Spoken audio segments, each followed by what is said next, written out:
Have you ever wondered who the four celestial angels of Apollo are?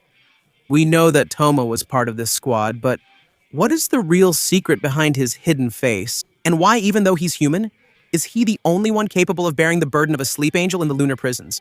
Hello, gentlemen and Amazons. Welcome to the channel.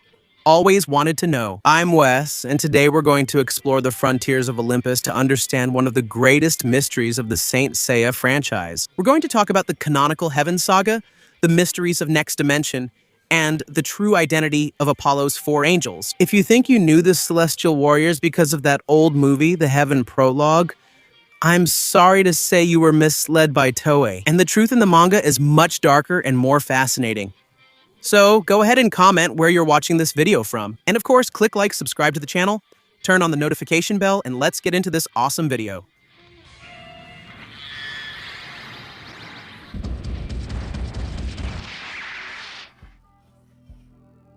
To start this story, we need to understand the setting. Forget everything you saw in the 2004 movie Prologue of Heaven. For a while, although visually beautiful, this movie was disregarded from the official timeline by Masami Kurumada, who decided to tell his own version of the story. In the manga, Saint Seiya Next Dimension. This is where things get serious, after the exhausting battle in the Elysian Fields, where Saint Seiya, Pegasus, was wounded by Hades' sword. The hero finds himself in a vegetative state, confined to a wheelchair and with an invisible spiritual curse that is consuming his life. It is at this moment of absolute vulnerability that the gods of Olympus decide that humanity has crossed the line. The sin of wounding a god is unforgivable, and in this context, we are introduced to the highest caste of warriors of Olympus, the angels. But who are they? In the prologue movie of Heaven, we had Theseus, Odysseus, and the iconic Icarus, who is Toma. They were introduced as elite warriors of Artemis. Theseus and Odysseus were divine beings, real angels, while Toma was the only human who, through rigorous training and the renunciation of his feelings, achieved the status of angel to become a celestial being. However, in the current manga canon, the hierarchy and origins have changed drastically in the original manga. Toma is not just a warrior who serves out of loyalty, he is a prisoner. Imagine a man of immense power, kept in a prison on the outskirts of the Sanctuary of the Moon, chained and watched over. That's Toma.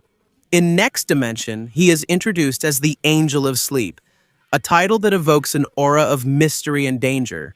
Toma wears an iron mask that suppresses his identity and possibly part of his power. This mask presses against Toma's face and can even kill him if he doesn't obey the orders of the gods. He is the lost brother of Marin of Eagle, the silver saint who trained Seiya. Marin's search for her brother is one of the most exciting mysteries in the story, and Toma is a human, but his strength is so great that he was recruited to serve the gods. What makes Toma special is his glory. The angels' armors are not called cloths or scales, but rather glories. Toma's glory. It's a piece of divine engineering with a design that mixes the aggressiveness of a warrior with the elegance of a winged being. But here's the crucial point. He's a former angel of Apollo because at some point he disobeyed the order of the gods. However, Toma is not the only angel of Apollo in the canonical saga. Now we enter the territory of the greater deities when Apollo, the sun god, descends to Earth. He doesn't do it in a simple way. He appears in his solar chariot, a sight that commands respect and fear even among the most powerful knights. In the manga, we see that this chariot is pulled by three imposing figures. Contrary to what many think, these are not just winged and irrational horses. The work strongly shows that, just as he takes the Angel of Sleep, the other three drivers of Apollo's chariot are his companion angels. The big twist is that these beings have the ability to transform into their service form. They appear as the winged steeds that pull the sun across the firmament. In their combat form, they take on human shapes, wearing glories identical to Toma's. But if Toma represents sleep, who would the other three be? To answer that, we need to delve into classical mythology, which is a source of inspiration for Kurumada. The horses that pull the chariot of Apollo, or Helios, who would be the god preceding him, have distinct names and personalities. First, Phlegon, the fiery one. This angel would represent the intensity of the sun at noon. If we follow the logic of archetypes, he would be the frontline warrior, whose attacks are based on extreme heat and explosions of solar cosmos. Second, Ethon, the radiant one, a being of pure light, He would be responsible for the spiritual blindness of those who use their gaze toward the divinity, his glory. He would probably have reflective properties and light speed attacks. Third, Pyroesis, the fiery one representing the reddish color of the sun. This angel would be the symbol of destruction and renewal by fire. And fourth, Eos, the dawn, the angel who brings the morning light. He would be the direct opposite of Toma. While Toma is the angel of sleep, the end of the day, rest, darkness, Eos is awakening, renewed energy. This symmetry between sleep and awakening creates a perfect balance. In Apollo's personal guard, we know that in mythology, there are 4 horses that pull Apollo's chariot. So Toma would be representing or replacing one of these 4 celestial angels again. Apparently, Toma is the anomalous element, the only human among purely divine beings. But why would a human be among them? And the answer lies in the unlimited potential of the human cosmos, which, when taken to the 7th and 8th sense, can rival the divine essence. To understand the magnitude of these characters, we need to review some fundamental concepts of the Saint Seiya hierarchy. In the universe of the story, the 12 gods of Olympus are the supreme rulers of earth and heaven. Apollo and Artemis are Athena's siblings, but their views on humanity are divergent. While Athena believes in love and in the capacity of humans to evolve, Apollo sees humanity as a plague that must be controlled or eliminated if it challenges the natural order. And unlike Athena's armors, which are made of orichalcum, germanium, and stardust, the glories of the angels are forged with celestial materials unknown to humans. They do not possess the soul of the bronze or gold armors, but rather a direct connection to the divine will of their master. They protect the user's body almost entirely and have wings that are not mere ornaments, allowing for dimensional travel and flight at speeds that defy physics.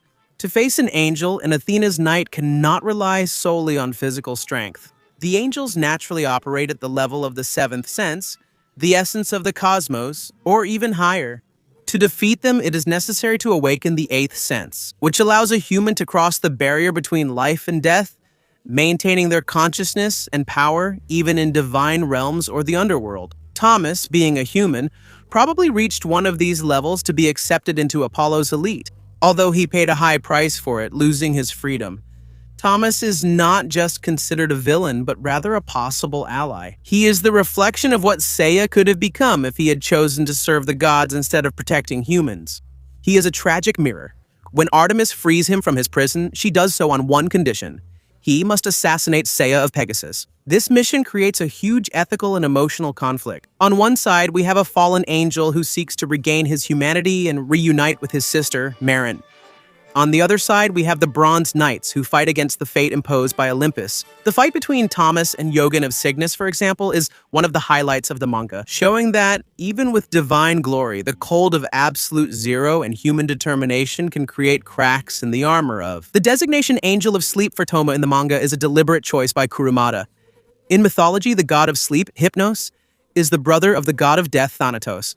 By giving this title to the human who is with Apollo, Kurumada suggests that Toma is the one who brings eternal rest or oblivion to the enemies of the sun god. It is a poetic and terrifying title at the same time. Remember that on this occasion, Seiya was unconscious, in a vegetative state, so he was practically sleeping. And here we answer the question from the beginning.